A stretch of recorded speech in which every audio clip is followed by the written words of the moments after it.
Bien, paiku sare, ngal paingal labangal, nantungalinde paingangal nandaye de ya paile.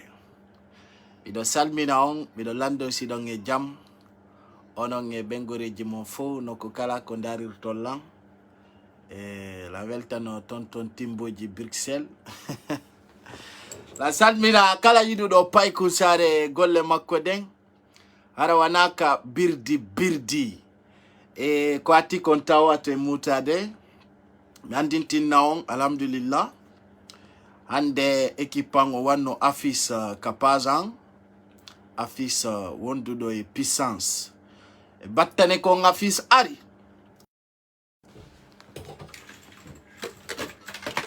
voilà pardon voilà j'ai réglé quelque chose là. Là vous m'entendez bien. Bon, e battane komi wadi on afis don menge kipangon e taibui jano habbinani ben donc kadi no weltana e ino afis sponsorisado e be moƴƴini afis on habbe gayni e wadi yoma barki jogo kadi noddi holli kanyum ino fala on andi paiku sare là où il est, c'est un jeune structuré. Comme je vous dis, moi, je fais des blogs. Je ne fais pas la guerre contre personne. Je ne suis pas dans la classe. Parce que même comme on est là, même si je suis no mi jori non, quand on me demande objectif, quoi, je fais mes objectifs. Je fais des vidéos juste pour que je yimbe arundara. Et kala comme je dis, vous comprenez? Et moi, là où je suis, l'état que je suis, mi wola ta fi kapin kaje tete mi wona ta responsable dum mi manajata dum ta goto kadi hollan fi dim piji parce que moi en personne ça ne me concerne pas. Si ça ne concerne qui que ce soit avec comme toro tontigi ko bon sens, mais moi pas concerne en personne, ça ne me concerne pas. Et c'est que ça s'agit des partis politiques. Moi en personne je soutiens le président Cellou Dalein Diallo. Et kadi kala ko watta tawa wona ele kongolma komi pay ko sare mi soutenanta. Ça c'est moi donc proposition personnelle. Donc tagoto mono et wado be vidéo no dudi comme je précise et comme je dis et mokala et sansumon. Mokala et proposition mon, mokala et litumon. Donc moi en personne, je réponds à personne. Kala comment tout dodo, je vais observer et je parle pas. Parce que comme on y baoga, donc quand on dit comment yama, comme on dit comment yanila, on fait la pire de l'aignol. Et il y a yaranaka undo kotum. On y ka. Donc moi ça que j'ai choisi et puis ding, moi je cherche à développer et évoluer. Donc moi en personne, je fais pas de combat pour personne. Donc min kala kowoni les communications, les Congo, le président de la République, président Cellou Dalein, anenko ele donc eba odum mewoni. Et kala kadi minimizu donc Cellou Dalein joki konko tuma wada sobe ha mi andi na mi wi ko Cellou Dalein jokko no konko samakala et mi holoto si do wopi moi en personne je fais rien pour quelqu'un. Donc monofala no yenailan, monofala minimizailan, monofala wala kala ko fala. C'est-à-dire aujourd'hui, mon premier objectif, c'est d'aider des personnes qui ne peuvent pas se soigner. Ndaru golwano yimbe tampu beben, yimbe be wawata nyaundu golore mumben, yimbe be andanda ore ma, si be walita ka be gainanta ore mabe.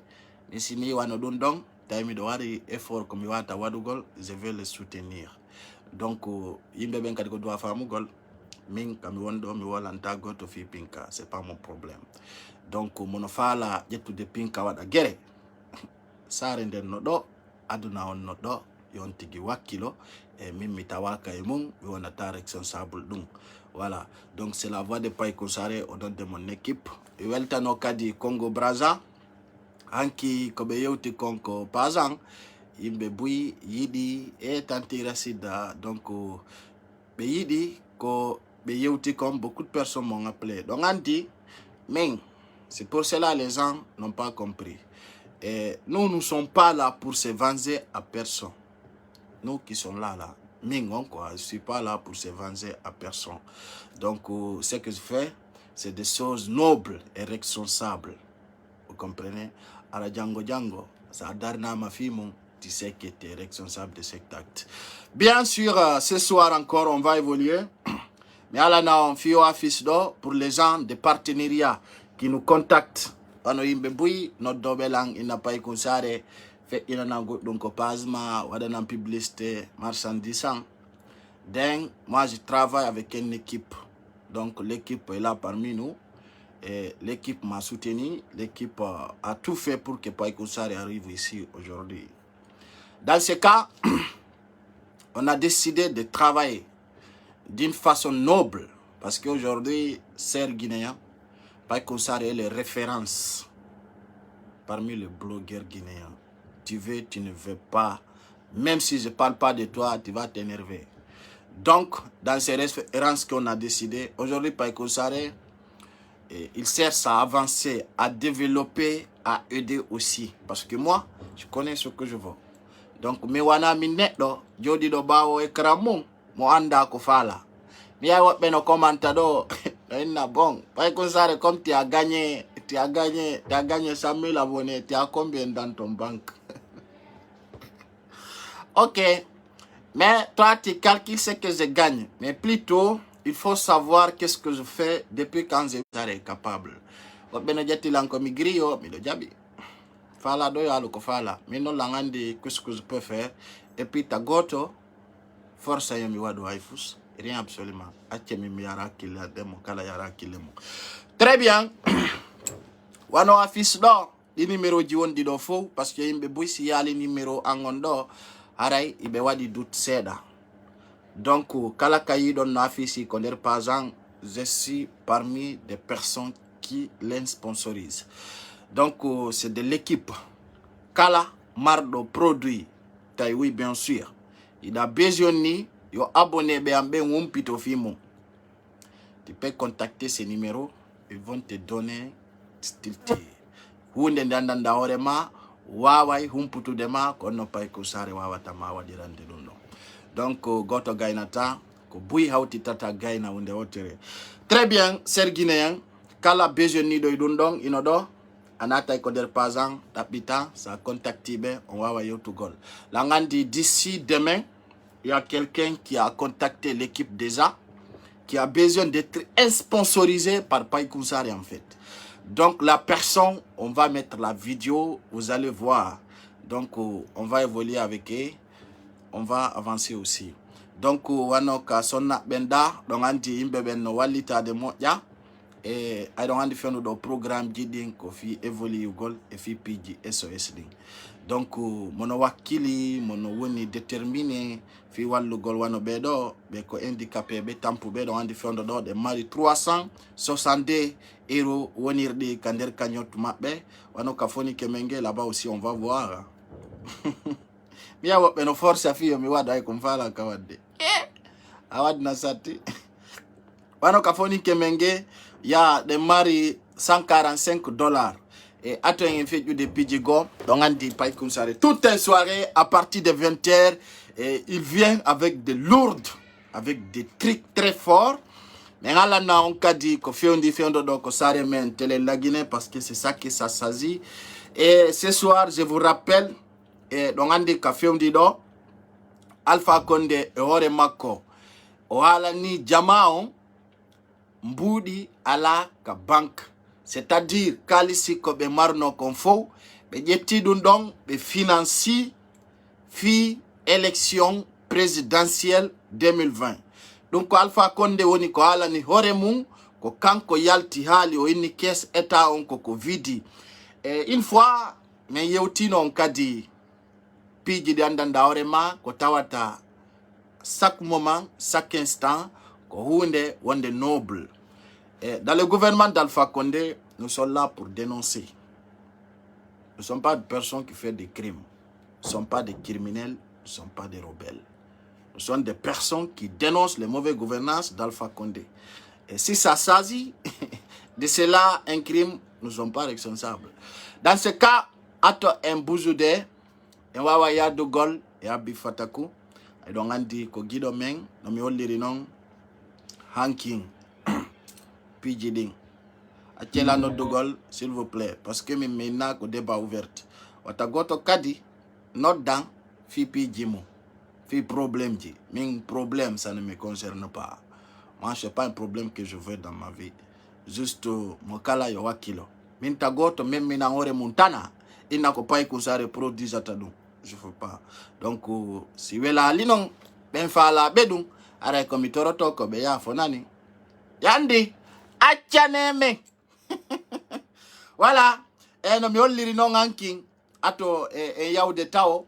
Donc anti mi ala niyo monofala yugol sena bifatako l'artiste pastoral guinéen. Ici, voilà ici. Kodundo wawaton yidebe fi yugol à partir de là pijima be kesi kobe wawatakon yaltinde.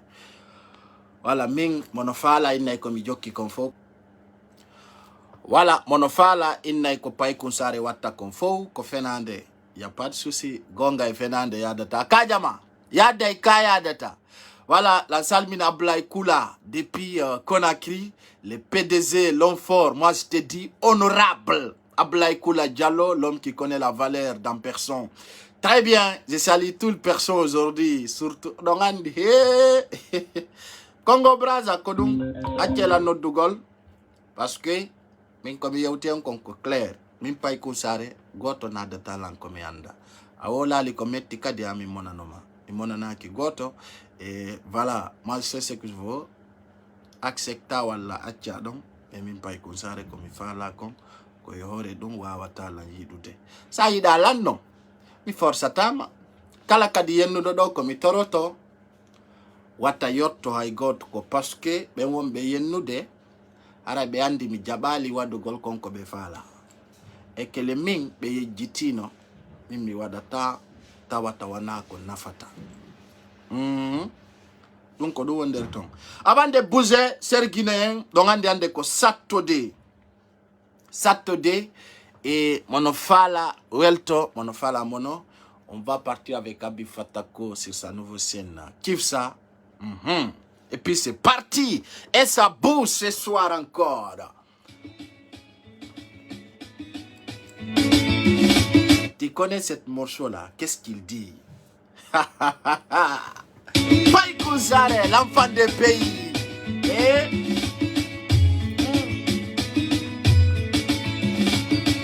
Kiffe ça. Et puis c'est fort. Notre maison, c'est Guido Diama Production. Kamona no la nani? Oasali ya wadata.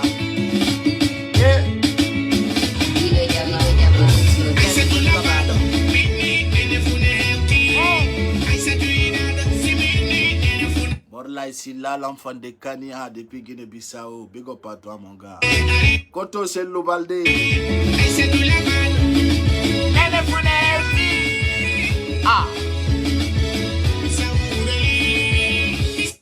Bissau no weli ka président Omarou Sissoko Embalo.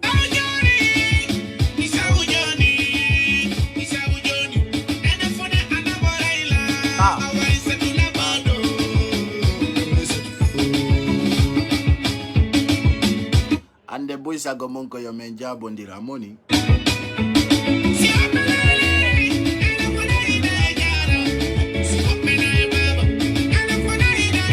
Le seul blogueur guinéen, c'est bien la fille Mara dans Marie Souci.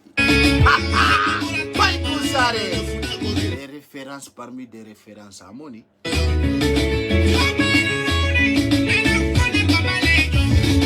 Ande wada do barki no wada gere. Wada do barki ko yo wada ne gere.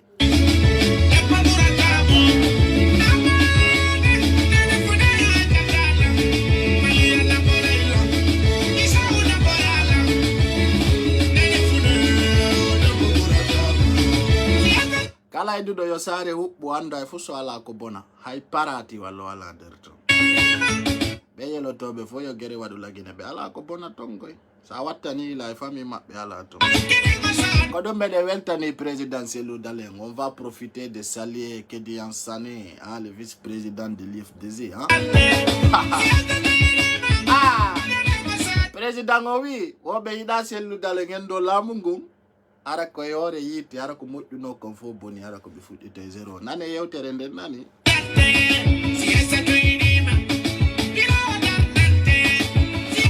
leñol darto to ngongol wana ka Facebook hakkunde Allah billahi wallahi tallahi baby no ma on kam bantama de min ko min ala madum hakkunde Allah billahi wallahi tallahi kala inu do darto to aroka ka Facebook do andara ko birdi bere me ya inu be habba Alpha Condé kono ko birdi altoy kono bere dale bawo Cellou Dalein ha bere me ido inu be kanyu équipe mo habbo ya Alpha Condé qu'est-ce qu'on a vu? Nothing fus be ya alderto sina birdi ka ko fenade de ngandi goy aha men kala ino do fen kari mon den ka Facebook fellata ara pay ko sare ngala gerede ara meden accama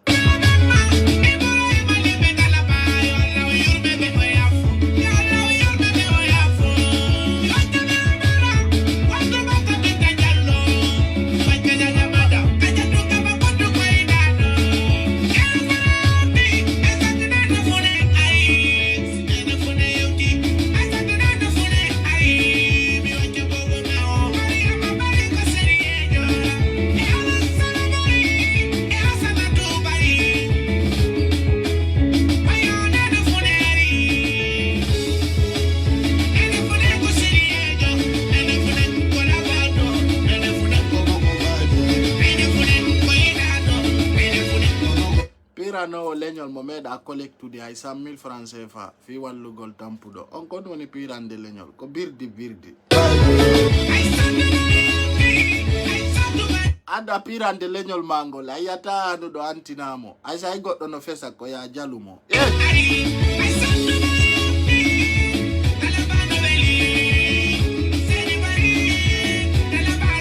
taw waɗumi wowla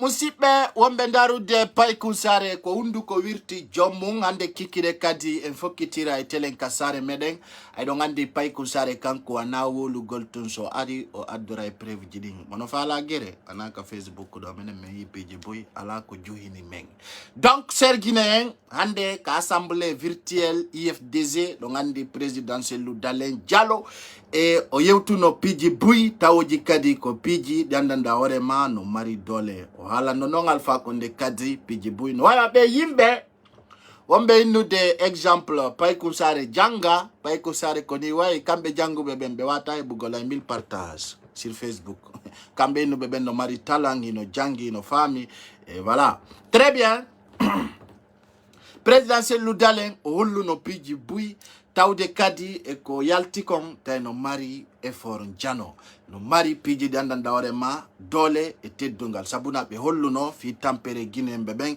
ɓe holli kadi fi ko carburant on ɓeydi kon ɓe holli kadi noon fi tafen yagal Alpha Condé ngal donc e nder muɗum ɓe andintinno kanko Alpha Condé o wiyayno souvent e président Lansana Conté ko neɗɗo mo janga ko neɗɗo mo anda hay hunde kono ɓe andintinni e toɓɓere goo ɓe andintinni noon on neɗɗo mo janga anda hay hunde ko naɓuno ɗon leydi ndi lagine ala leydi ndi yaari yeeso kanko Alpha Condé o ronku naɓude ɗon leydi ndi donc ɓe andintinni e ley toɓɓere ɓe ni kadi si tawno hani hara si tawno ko Lansana Conté jogitino leydi ndin haray no wona ɗo fewdo ɗo lagine woni ko fewndi donc e nder moɗon e ɗon andi ɓe wondi kadi e ko ɓe buy wonɓe ɓawo maɓɓe andintinɓe kadi kamɓe ɓe falaka hendade leydi ndin e nder guere sabuna ɓe andintinni militant et sympathisant fo e haray dey kamɓe laamu ngon no arde haka juuɗe maɓɓe e tagoto hawju sabuna ko ton fokkiti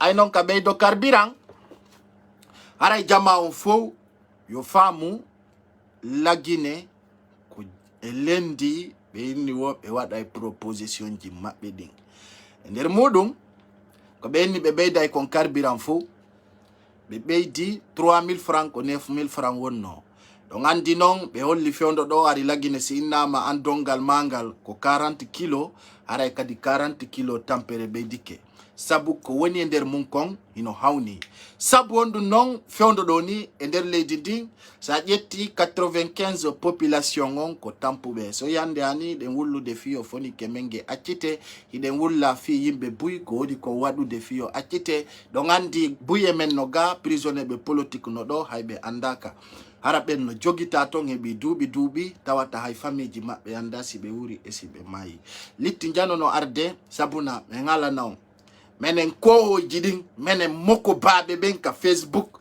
parce que ande ko yete ko référence kala konko pay kon sare wola li fimu e ley kongol hali pular andonde ngunde don bana marde puissance alerte dans ce cas serguinéen min pay kon sare dara beida e say jilin fo e men andintinna on fewndo do ni e ko carburant on beidi kon Alpha Condé o fala renforcer piji makko din o fala e yo jama on jonnu mo kalisi kono don andi laamu adna la fo no boni kono ko lagine buri kono wadi sime yewti on dum don andi kambe be jattino flagrant ha joni yimbe ben accina borde donc joni ko dabbutugol méthode ji prioritaire ji mardi puissance di andanto ngore mon e tawde ko jattugol flagrant kadi hay e goto wawata litude contre mum sina système on sanzi honno woni dum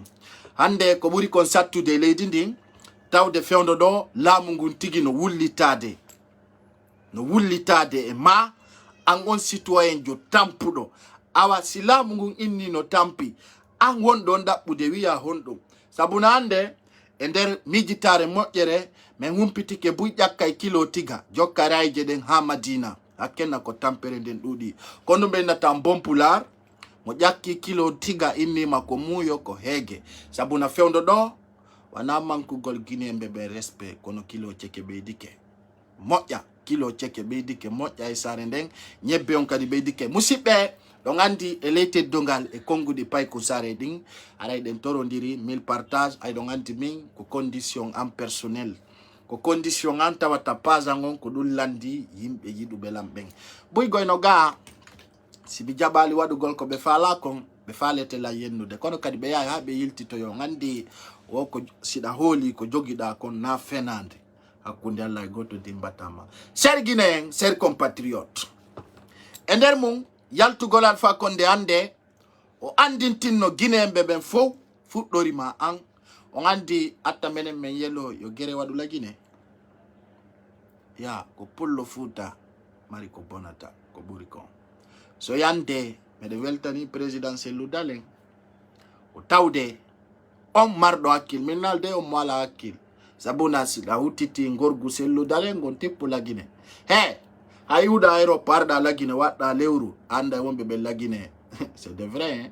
Parce que buy no andi no be wuriri non no satiri manque d'électricité manque de courant manque d'eau dun non tunta o ko tana e der leydi ci dum woni manki e der leydi dandi dum ko masibo goddo wawa lozu de 3e étage o jetta bidon 20 litres 40 litres o jawna nyande wo e nyande bimbe kikide dandi dum don ko gorgu wondo go puissance très bien ser guinéen wombela ndaru de o saydo la Guinée ka fewndi don ko min tun wawata frappude laamu Alpha Condé ngun be anda way frappike sabon dum parce que min communication am fo ko feƴƴata kadi mi toro mo kala men hay e goto wonbe landarde do équipangon ko abonné be am ben on fami ka min mi ala kala bandi fou je suis pas responsable aucun mouvement donc dum don kadi o fo famu e kajjato tirisi no addanno en do pay kon e tampuno do kanyum kadi kala fala do mo walli tagol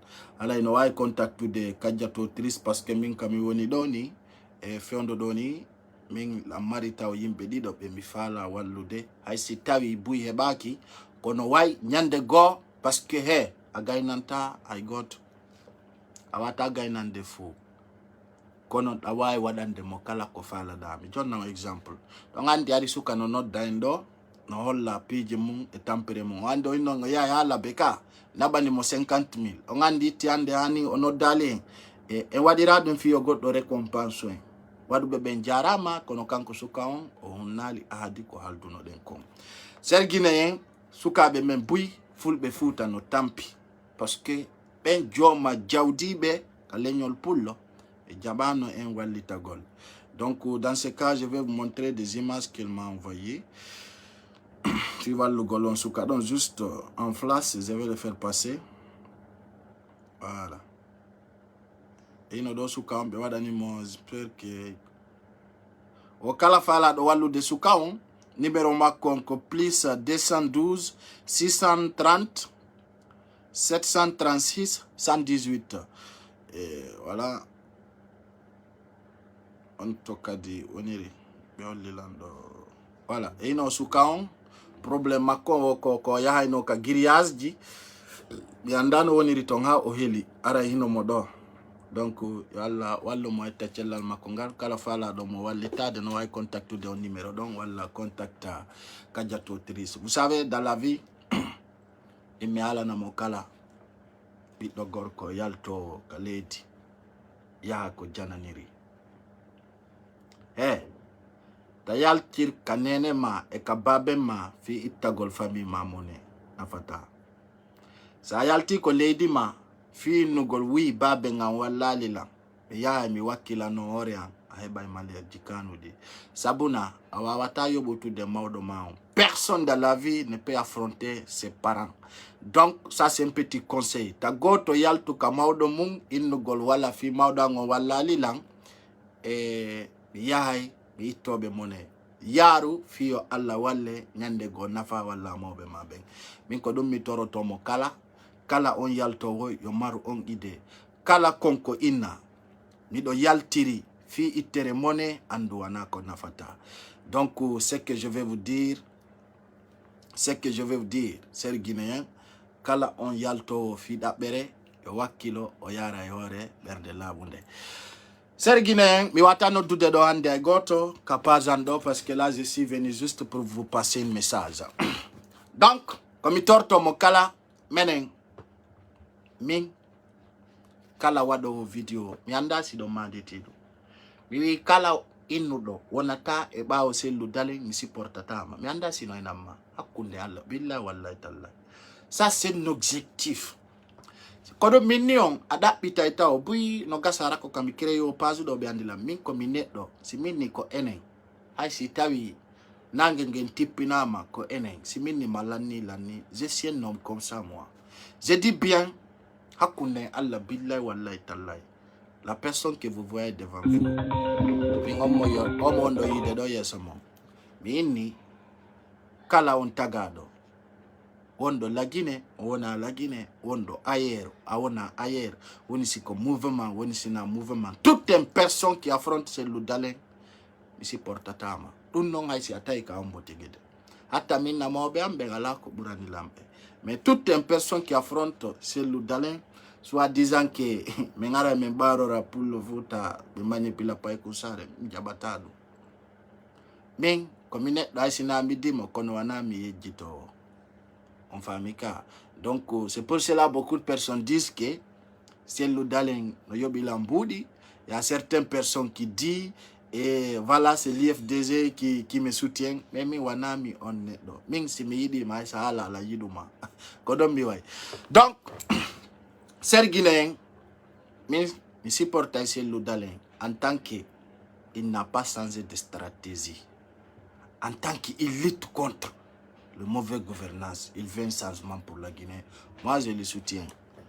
Kala ko sello dalewi, mesdames et messieurs, mais sans attendre, parce que mesdames mila kakota watabuino mila. Kadi ming opaza moyoton, bui jodo to don daralang, opaza urna la anyande go, tawatako wobe go kadi ura tabawa. Écoutez attentivement ce que je vous dis. C'est Guinéen, partagez d'abord, parce que nous on demande 1000 partages. Intertel la note de gol, mimi falaka appelji. Arrêtez cela. Tong aru note de là. So note de la mi bulo kaibui. Aru ya note de gol ara ya juma ya ni anta tawata la note de. Donc c'est ça la vie, c'est ça un humain. Ande kafiom di dendo. Na angembing uyata la Guinée no tampi. C'est pas toi, c'est pas moi qui dois le dire.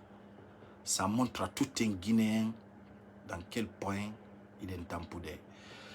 Hande, Sandari, bisiki la Guinée, faut gauche à droite. Faut que 13 000, faut qu'il t'en soit de Gaulle. Na 11 000 de, parce que si manque qu'à pompe, wallahi, si manque qu'à pompe carburant, que 15 000, 13 000, 14 000, jama on, woni hebir de carburant. On na woni si ka soso, station andama. Woni si ka maninka, station andama. Woni si tawi, kala no wawruda, atawai, bien sûr, wana dun don woni ko concerne Guinéen. Vous savez, c'est un Clareni qui manipule les Guinéens. Billahi wallahi ta'ala. C'est un petit clan de 33 personnes. Il y en a 50 personnes. Kobe, woni manipule de pipe Guinée ben, senditaïn. Akundain Allah. Commencez par Alpha Condé, Kassori Fofana, Ibrahima Condé. Nanditaï be mabe, ko yimpe be yona chapa.